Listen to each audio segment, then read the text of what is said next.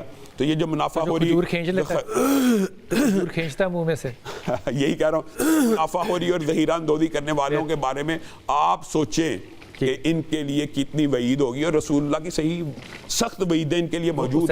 تو ہم تو رات کو جو 20 یا 8 پڑھتے ہیں, ہم تو صرف سن کے آ جاتے ہیں, ہم نے تو نہ سمجھا نہ سننے کا بھی ثواب ہے, وہ ثواب ہے. لیکن وہ جو اگر ایک شخص جو ہے وہ سمجھ رہا ہے اور ایک ہی آیت پڑھ رہا ہے, اور ایک شخص جو ہے وہ پارا پورا سن رہا ہے, صرف دونوں کے اندر تقسیم یہ ہوگی کہ اس کے شاید کردار میں تکمیل زیادہ پاسبل ہے کہ سننا اور سمجھ کے پڑھنا, ان دونوں میں سے ہمیں زیادہ کیا کرنا ہے. بسم اللہ الرحمن الرحیم. جناب میں وہ سوال چھوڑ کے گیا تھا شاہ صاحب. ایک تو پہلے آپ عمرے پہ جا رہے ہیں, پرسوں آپ نے بتایا, آپ کو مبارک ہو, اور ہمیں آپ نے دعاؤں میں یاد رکھا. اللہ تعالیٰ آپ کا یہ عمرہ قبول کرے, آمین. حضور اقدس یہ فرمائیے کہ میں نے قرآن سننا ہے, وہ تراویح میں ہو یا ادروائز ہو, یا پڑھنا ہے, مجھے سمجھ نہیں آ رہا, اور ایک یہ کہ میں آپ جیسے کسی استاد کے پاس بیٹھ کے اگر ایک حصہ چند آیات بھی سمجھ لوں اور 30 آیات آخر کے اندر میری عقل اور میری کھوپڑی کے اندر آ جائیں اور میں ان پہ عمل کر لوں, ان میں سے زیادہ بہتر چوائس کون سی ہوگی جو میرے کردار میں تبدیلی لا سکتی ہے؟ تینوں مراحل جو ہیں اپنی اپنی جگہ پہ بڑی عظمت اور اہمیت کے حامل ہیں. قرآن کریم کی تلاوت کے حوالے سے قرآن کریم خود ارشاد فرما رہا ہے کہ جب قرآن پڑھا جا رہا ہو تو پورے غور سے خاموشی کے ساتھ سنیے, ادب کے ساتھ احترام. تو گویا کہ پڑھنا اپنی جگہ پہ عبادت, دیکھنا اپنی جگہ پر عبادت, سننا اپنی جگہ پر عبادت. میں تو کہتا ہوں سوچنا بھی عبادت ہے. حضور اقدس, ہم آپ کو نہیں لگتا کہ ثواب کے معاملے میں ہمیں پتہ ہے کہ 30 نیکیاں کتنی ہوتی ہیں, 100 کتنی ہوتی ہیں, 70 کتنی ہوتی ہیں, 80 کتنی, ان سارے معاملات نے ہمیں وہ فہم اور ادراک سے دور کر دیا. بلال بھائی, بنیادی طور کے اوپر جو علامہ صاحب نے بات کی ہے, میں اسی کو سیکنڈ بھی کرتا ہوں اور آگے ایک بات عام فہم سمجھاتا ہوں. قرآن پاک کو پڑھنا غور و فکر سے ہی چاہیے. قرآن کتاب ہدایت ہے. اللہ رب العزت نے ایک لیٹر مجھے اور آپ کو لکھا ہے, ایک پیغام دیا ہے. دکھ اور افسوس کی بات ہے, آپ نے پوری زندگی وہ کھول کے پڑھا ہی نہیں کہ اللہ ہم سے چاہتا کیا ہے. آپ کی ماں یا آپ کا باپ یا میرا باپ باہر سے ہمیں لیٹر لکھے, چاہے وہ انگریزی میں ہو, فرینچ میں ہو, میں دعوے سے کہتا ہوں وہ گھر میں ہم اس کو طاق میں نہیں رکھیں گے, کسی ٹرانسلیٹر کے پاس لے کے جائیں گے کہ یار میرے باپ نے مجھے کیا لکھا. وہ آغا جی آپ نے غلطیاں کی ہیں نا, آپ کہتے ہیں کہ اس کو ثواب اور اجر ہوگا, تو ہم کہتے ہیں ثواب اور اجر لے لیتے ہیں. اچھا, اب میں اس کی ایک اگلی بات یہ کہنا چاہتا ہوں, لیکن یہ سمجھنا کہ اس کو خالی پڑھنا ایسے ہے جیسے معاذ اللہ فرینچ میں گالیاں نکالنا, یہ بھی نہیں, ایسا نہیں. الف لام میم 3 حرف ہیں, 30 نیکیاں جس کی طرف آپ اشارہ کریں. الف لام میم کی ٹرانسلیشن کیا ہے بتائیے, کسی کو نہیں پتا, لیکن اس کا مطلب ہے اس کے اوپر نیکیاں ہیں. یہ کتاب ثواب بھی ہے, اصل یہ کتاب ہدایت ہے, لیکن یہ کتاب ثواب بھی ہے اور کتاب شفا بھی ہے. اگلی بات لوگ یہ کرتے ہیں کہ بے شک قرآن تدبر فہم کے لیے آیا, لیکن یار آپ مولویوں نے اس کو پڑھ پڑھ کے پھونکنا شروع کر دیا اور دم کی کتاب بنا. یہ جو اعتراض ہے یہ مختلف مراتب ہے. وَنُنَزِّلُ مِنَ الْقُرْآنِ مَا هُوَ شِفَا, کتاب شفا بھی ہے, کتاب ثواب بھی ہے, کتاب ہدایت بھی ہے. لیکن آپ جو بات کہہ رہے ہیں اصل مقصد سمجھنا اور غور و فکر اللہ کا پیغام لینا ہے. لیکن یہ کہنا کہ جو بندہ قیام, دیکھیں ابھی انہوں نے حدیث پڑھی ہے, من قام رمضان ایمانا واحتسابا غفر له ما تقدم من ذنبه, جو صرف رمضان کی ان 30 راتوں میں قیام کر لے اور سن لے, صرف 8 رکعت یا 20 جو پڑھتے ہیں وہ پڑھ لیں, تو پورے پچھلے گناہ معاف ہیں. اور اسی پر بس نہیں ہے, صرف جو لیلۃ القدر ایک رات میں کھڑا ہو کے سن لے, صرف ایک رات میں کھڑا ہو کے سن سارے پچھلے سارے گناہ معاف ہو گئے. اس کا مطلب پیچھے جو اس نے ساری چوری کی, جو اس نے ذخیرہ اندوزی کی, جو اس نے غریبوں کا حق مارا, جو اس نے بہنوں کی جائیداد میں حصہ نہیں دیا, یہ سارے معاف ہو گئے. اب اگلا سال شروع. لال بھائی صغیرہ گناہ معاف ہوتے ہیں, کبائر تو توبہ سے معاف ہوتے ہیں. اس میں حقوق الگ سے, حقوق معاف نہیں, کبائر تو توبہ سے معاف نہ کریں. حقوق معاف نہیں ہوتے, حقوق جب تک ادا نہیں کریں گا اس وقت تک معاف نہیں ہوں گے. بے شک میدان عرفہ میں موجود ہے, قیمتیں بڑھائیں یا کسی کا حق تو مارا ہے نا. میں عرض کر دیتا ہوں, آپ کی طرف ترجمانی کر دیتا ہوں انشاءاللہ. عرض یہ ہے کہ پہلی بات جو بھی آپ نے ارشاد فرمایا کہ تلاوت کرنا سننا, جس پہ دونوں علامہ شام صاحب نے اور علامہ مسن اکبر صاحب نے فرمایا, یہ قرآن پاک کی آیت مبارکہ سورہ الجمعہ کی دوسری, اس میں اللہ تعالیٰ نے ان ساری چیزوں کی جو تاثیر اس کو خود بیان فرمایا. والذی بعث فی الامیین رسولا منہم یتلو علیہم آیاتہ. جی اس پہ تو اعتراض ہی نہیں. نہیں مجھے اب عرض کرنے نہیں ابھی آپ نے فرمایا کہ آپ نے تلاوت کے لگا دیا، یہ تو اللہ نے لگایا، یہ رسول اللہ کو اسوہ حسنہ ہے. نہیں، اس کے اثرات ہیں، اس کی تاثیر اسے تلاوت کی. صرف تلاوت کرنے سے انقلاب آتے ہیں. اس لیے پاکستان میں کوئی قرآن میں عرض کرتا ہوں صحیح ہم نے نہیں واقعتاً پڑھا جتنا پڑھنا چاہیے تھا. یقیناً ہم سے کچھ کمی ہے، ہم سے کمی ہے، کوتاہی ہے. قرآن میں اللہ نے انقلاب کے 4 مراحل بیان فرمایا. اس میں پہلا مرحلہ یہ تھا یتلو علیہم آیاتہ، دوسرا تھا یزکیہم، تیسرا تھا ویعلمہم الکتاب، پھر والحکمہ. تو بہرکیف جو تلاوت ہے یہ اس کی اہمیت اپنی جگہ پہ ہے، اس سے ہمیں کبھی انکار نہیں کرنا چاہیے. ماہ رمضان خاص طور پر واقعتاً تلاوت قرآن کا ہے مہینہ، اور نبی پاک صلی اللہ علیہ وسلم واقعتاً تلاوت کرتے تھے، کثرت سے کرتے تھے. جبریل امین علیہ السلام کے ساتھ مل کر پورے قرآن نبی پاک تلاوت فرماتے، جبریل سنتے، ایک پھر جبریل تلاوت کرتے، نبی پاک سنتے. سوال چھوڑ کے جا رہا ہوں، اب جی سوال چھوڑ کے جا رہا ہوں، کیا بنگلہ دیش میں قرآن ہم سے بہتر پڑھا جاتا ہے؟ بسم اللہ الرحمن الرحیم. جناب گفتگو جو ہے وہ اس پیرائے میں ہو رہی ہے کہ جو تاثیر ہے قرآن کی وہ کیسے زیادہ حاصل کی جا سکتی ہے، تاکہ جب آج 29 یا 30 دن کے بعد ہم یہاں پر بیٹھیں تو جو حاصل رمضان کی ہم بات کریں گے ہمیں سمجھ میں آئے کہ ثواب کے علاوہ ہم نے حاصل کیا کیا ہے.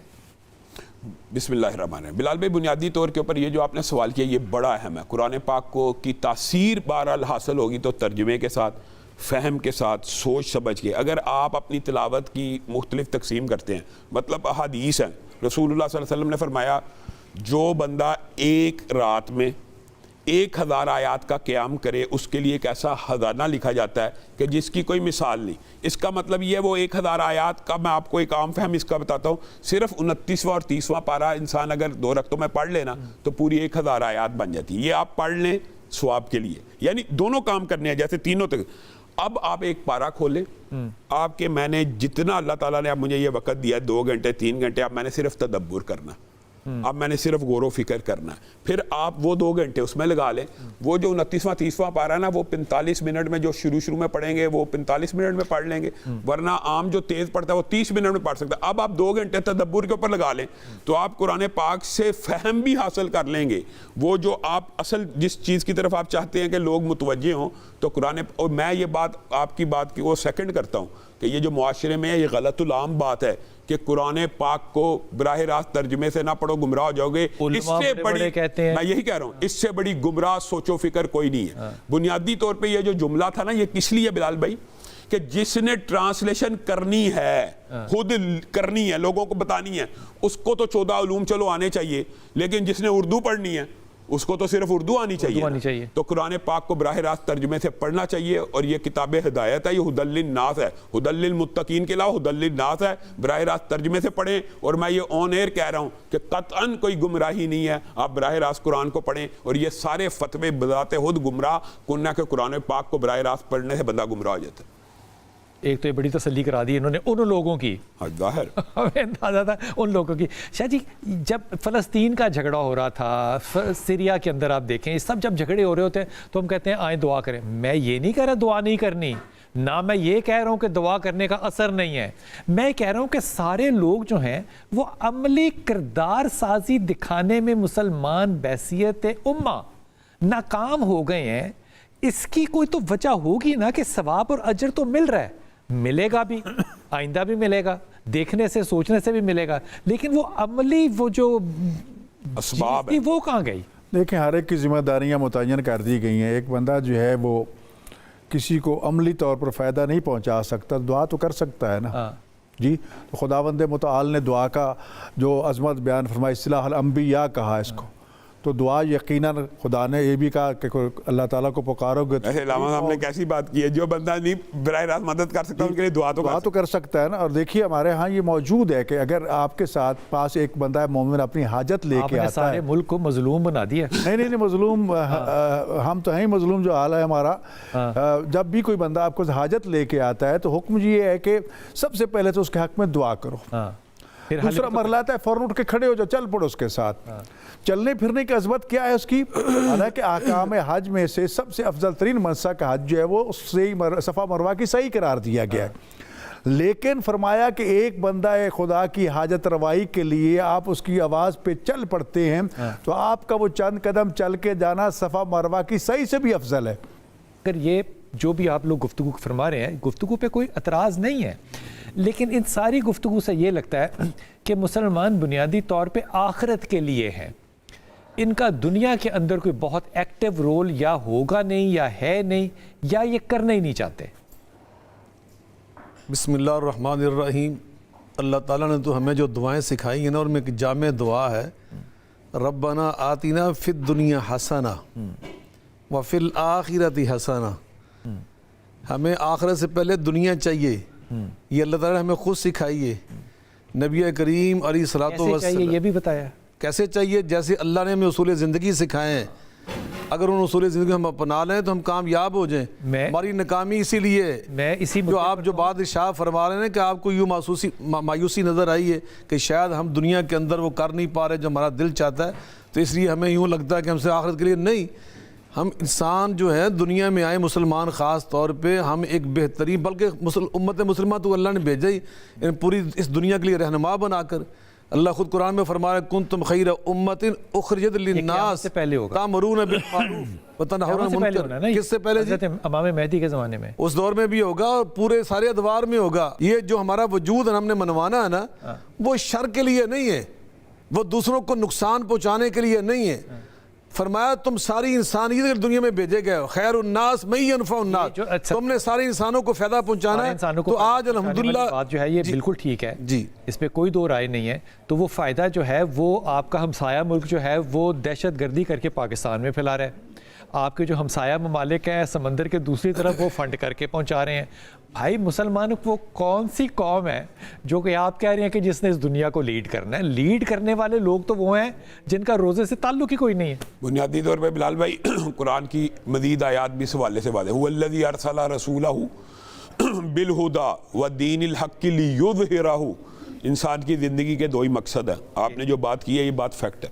ایک وہی ہے کہ انسان دنیا بہترین گزارے اور دنیا دین کے مطابق گزارے، اور اس دین کو اس دنیا کے اوپر غالب کرنے کی، اور اپنے مسلمان بھائیوں کی جو آپ جس طرف اشارہ کر رہے ہیں اپنے فلسطینی بھائیوں کے لیے عملی طور پہ پریکٹیکلی امداد کرنے کا جو سسٹم ہے وہ بھی ہونا چاہیے. اور اصل دوسرا مقصد یہی ہے. میرا آدھا کام وہ ہے، میرا آدھا کام یہ ہے کہ مسلمانوں کو مسجدوں میں بارہویں گاہوں میں گھس کے مار رہے ہیں. وہ تو خارجی وہ مسلمان نہیں ہے.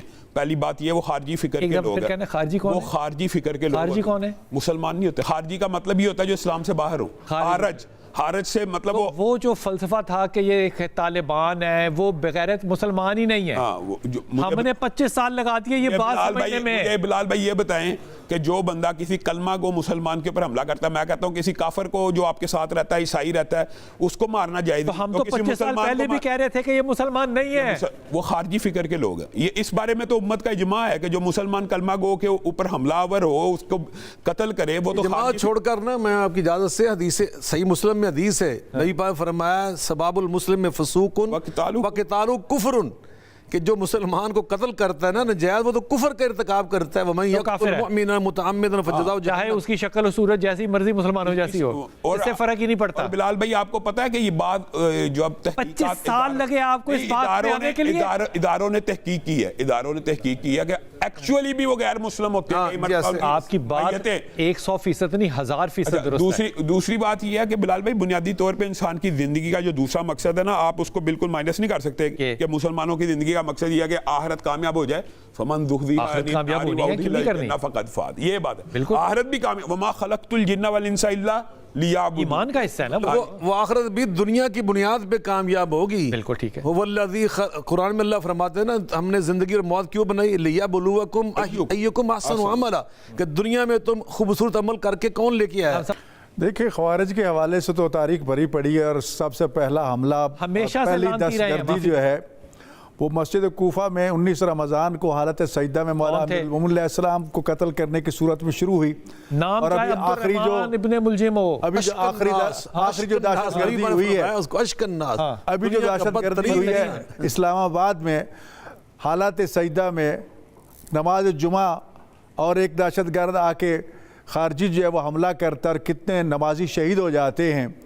تو جس طرح ابتسام فرما رہے ہیں، بات یہ ہے کہ ان کو تو مسلمان کہا ہی نہیں جا سکتا، اور پھر ایسی مثالیں پاکستان میں تو کئی آپ کے سامنے آ چکی ہیں کہ وہ امام جماعت بن کے جماعتیں کروا رہا ہے اور 30 سال کے بعد کہتا ہے میں تو یہودی ہوں اور میں ڈیوٹی پر تھا، میں جاب کر رہا تھا، میں گواہ ہوں اس بات کا۔ جی تو پھر اس سے بڑھ کر اور کیا آپ گواہ ہیں؟ تو یہ ایسی حقائق ہمارے سامنے موجود ہیں، تو یہ جاننا چاہیے۔ قرآن کریم ہمیں جو روز جمعہ سورہ منافقون اور سورہ جمعہ پڑھنے کی تلقین کرتا ہے، اس میں یہی ہے کہ تمہارے دشمن یہود و نصارہ ہیں۔ علامہ صاحب کی زبان سے نکلا یہود و نصارہ، سارے نصارہ کے بارے میں وہ ہمارا موقف نہیں ہے۔ جو نصارہ ہمارے پاکستان کے شہری ہیں، کرسچن حضرات، ان کے بارے میں تو اللہ نے ہمیں قرآن میں فرمایا وَلَا تَجِدَنَّ، تم ضرور بضرور اس حقیقت کو پاؤ گے تمہارے ساتھ مودتاً، تمہارے ساتھ مودت میں، محبت میں، تمہارے ساتھ خیر خی میں سب سے جو قریب تر لوگ ہوں گے وہ لوگ جو کہتے ہیں ہم نصارہ ہیں، قالوا انا نصارى ذلك بان منهم قسيسين ورهبانا وانهم لا يستكبرون۔ وہ مہذب نصارہ کو بھی چھوڑے، رسول اللہ کی ایک حدیث ہے، رسول اللہ کی ایک حدیث ہے، اس لیے ہمارا جو ہمارا 1800 والا علماء کا تھا نا پیغام پاکستان، اس کے اندر ہم نے بڑا واضح لکھا ہوا ہے جو یہاں پہ غیر مسلم آباد ہیں جو پاکستان کے وفادار ہیں، وہ پاکستان کے وفادار ہیں۔ وہ بلال بھائی رسول اللہ صلی اللہ علیہ وسلم کی ایک حدیث ہے متعہد کے بارے میں، یہ جن کے بارے میں کہہ رہے ہیں کہ جس نے کسی متعہد کو یعنی من قتل موحدا جس نے اپنے ساتھ رہنے والے عیسائی کو، ایگریمنٹ والا، سکھ کو جو آپ کے ساتھ رہ رہے ہیں، کوئی نقصان پہنچایا، تکلیف دی، جنت خوشبو نہیں پائے گا۔ نہیں، اگلی بات یہ ہے رسول اللہ صلی اللہ علیہ وسلم نے کہا میں قیامت کے دن ان کا وکیل ہوں، اس کی طرف سے مقدمہ لڑوں گا۔ وہ حدیث کے الفاظ من کلف موحدا فوق اس کا مطلب یہ ہے کہ اسلام میں تو میں آج ایک اور پیغام بھی دینا چاہتا ہوں، آپ کی بات بھی درست ہے، لیکن دوسری بات میں ان کے ذریعے سے یہ پیغام بھی ان کی موجودگی کا فائدہ اٹھاتے ہوئے، ہماری معاشرے میں اس وقت تو فرقہ واریت موجود ہی نہیں تھی، کیوں جی آئی تھی؟ کوئی فرقہ واریت نہیں تھی، تو یہ باضابطہ طور پہ امام بارگاہ کے اوپر حملہ کرنا فرقہ واریت کو ایک چنگاری کے طور کے اوپر پیش کرنے کی بھی یہ بھی دوسرے اینگل بھی بڑی بات ہے کہ وہاں نماز جنازہ میں ہر طرح کا چلے یہ بھی چھوڑے، فرقہ واریت تو معاشرے میں اس ٹائم ایگزسٹ ہی نہیں تھی کر رہی، تو ان کے طبقہ فکر کو بھی یہ بات سوچنی چاہیے کہ یہ سازش ہے، یہ بیرونی سازش ہے، اور یہ ان کو بھی یہ سمجھتا ہے۔ اور میں یہاں پر طرف سے کوئی جو بھی رد عمل آیا وہ یہی اب ہمارے ان شہداء اور زخمیوں کی عیادت کے لیے ہمارے اہل حدیث دوست دوسرے مسالک لائنیں لگا کے کھڑے ہیں، خون لے لیجیے، وہاں پر جو خون دینے والے تھے نا شکریہ ادا کیا اور ہمارے ساتھ کھڑے، ہم نے قتل ان کو یہ نہیں کہا کہ آپ ان میں سے شامل ہیں۔ دیکھیے بات جن لوگوں نے کیا وہ خوارج ہیں، سب سے زیادہ اہل حدیث تھے، تو اس لیے یقیناً الحمدللہ ہمارے نوجوانوں کو حال یہ ہے فرقہ واریت نہیں ہے معاشرے میں، یہ بنا پھیلانی فرقہ واریت کی نہ جگہ ہے، نہ کوئی عالم جو جید عالم ہے، نہ کوئی اس کو لال بھائی، لیکن اس کی ایک بات ہے، میری ایک درخواست ہے آپ سے، یہ جو خوارج کہتے ہیں نا، اس سے زیادہ گندا، گھٹیا یا غلیظ کوئی اور لفظ نہیں ہوتا۔ رسول اللہ صلی اللہ علیہ وسلم نے یہ ٹائٹل دیا انہیں، خوارج سے زیادہ کیا غلیظ ہو؟ اس سے زیادہ غلیظ ہو نہیں سکتا۔ خوارج کا مطلب ہوتا ہے جو دین سے نکل گئے، خارج سے کیا تعلق ان کا دین سے کوئی تعلق نہیں ہے، تو رسول اللہ صلی اللہ علیہ وسلم کی حدیث ہے، بنیادی طور کے اوپر ہمیں معاشرے میں، میں یہ بات سمجھتا ہوں، اور یہ پیڈ ہے سارا، میں یہ بات سمجھتا ہوں کہ ہندوؤں سے پیسے لینے، بالکل اسرائیلیوں سے پیسے لینے، امریکہ کا اسلحہ استعمال کرنا اور کہنا اپنے آپ۔ ابھی چند دن کی بات ہے، ایک معتبر ہستی نے ہمیں یہ بتایا کہ پاکستانی بڑے فخر کرتے ہیں کہ دیکھو جی کل طالبان کی وہاں حکومت آئی اور ڈالر وہاں کتنا سستا ہو گیا، پاکستان میں ڈالر کتنا مہنگا ہے، تو حقائق یہ سامنے آئے کہ ٹوٹل وہاں ڈالر امریکہ بھیج رہا ہے، مسلسل بھیج رہا ہے، اور باقاعدہ اب یہ دیکھیں، اب اینگل دوسری طرف چلا گیا، اب یہ پوری طالبان کے بارے میں بات ہو رہی ہے، ہم پورے طالبان کو خوارج کی بات کر رہے ہیں، خوارج کی بات، اب بات سمجھیں، بات سیدھی سی ہے۔ ہم یہ، میں ایک بات اور کہنا چاہتا ہوں، یہ اہل تشیع سے تعلق رکھتے ہیں، میں اہل حدیث سے، بقائے باہمی ہوگی، فرقہ واریت کا ماحول نہیں ہوگا، لیکن اس کا مطلب یہ نہیں کہ مکالمہ بھی نہیں ہوگا، ہم ایک دوسرے کو دلائل سے، ہم یہاں پہ بیٹھے ہوئے دلائل دیں، کسی کو ہماری زندگی ہو گئی دلائل دیتے ہوئے، بحثیں کرتے ہوئے، اور کتنا مکالمے کی اجازت ہوتی ہے معاشرے، صحت مند معاشروں میں مکالمے۔ وقفے پہ جائیں گے، واپس آئیں گے، ہماری لائنز کھلی ہوں گی انشاءاللہ تعالیٰ، اور آپ ہمیں کال کر سکیں گے، ہمارے علماء کرام ہوں گے، آپ جو بھی بات جو بھی سوال کرنا چاہیں کر سکتے ہیں۔ وقفہ لیں گے، واپس آتے ہیں۔